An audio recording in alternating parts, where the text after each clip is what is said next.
Anantapuram central వర్సిటీలో మరోసారి ఉద్రిక్తత చోటు చేసుకుంది. లేడీస్ హాస్టల్ ఘటనపై విద్యార్థులు ఆందోళనకు దిగారు. వీసీ కారును అడ్డుకున్నారు. వారంలోపు సమస్య పరిష్కరిస్తామని వీసీ హామీ ఇచ్చినా విద్యార్థులు ఆందోళనను వ్యక్తం చేస్తూనే ఉన్నారు. సమస్యను పరిష్కరించేంత వరకు కదిలేది లేదని కారు ఎదుట బైఠాయించారు. దీంతో విద్యార్థులను పోలీసులు అడ్డుకున్నారు. ఈ ఉద్రిక్తత మధ్య వర్సిటీ వీసీ వేరే కారులో వెళ్లిపోయారు.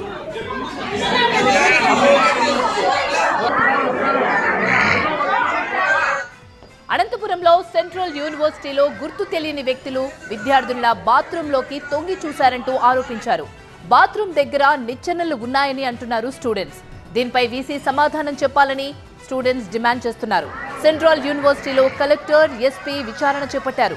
వర్సిటీ వీసీ, సిబ్బంది విద్యార్థులతో సమావేశమయ్యారు. ఘటనపై విచారణ జరుగుతోందన్న కలెక్టర్ వినోద్ కుమార్ సీఎం కార్యాలయానికి నివేదిక పంపిస్తామని చెప్పారు. విద్యార్థులు, యూనివర్సిటీ సిబ్బంది, పోలీస్, రెవెన్యూ అధికారులతో కమిటీ ఏర్పాటు చేస్తామన్నారు. విద్యార్థులు తమ సమస్యలు కమిటీకి చెప్పాలని సూచించారు కలెక్టర్. అయితే మహిళా పోలీస్ అధికారితో హాస్టల్ను పరిశీలించారు ఎస్పీ జగదీష్. వర్సిటీ సిబ్బందికి పలు సూచనలు కూడా చేశారు.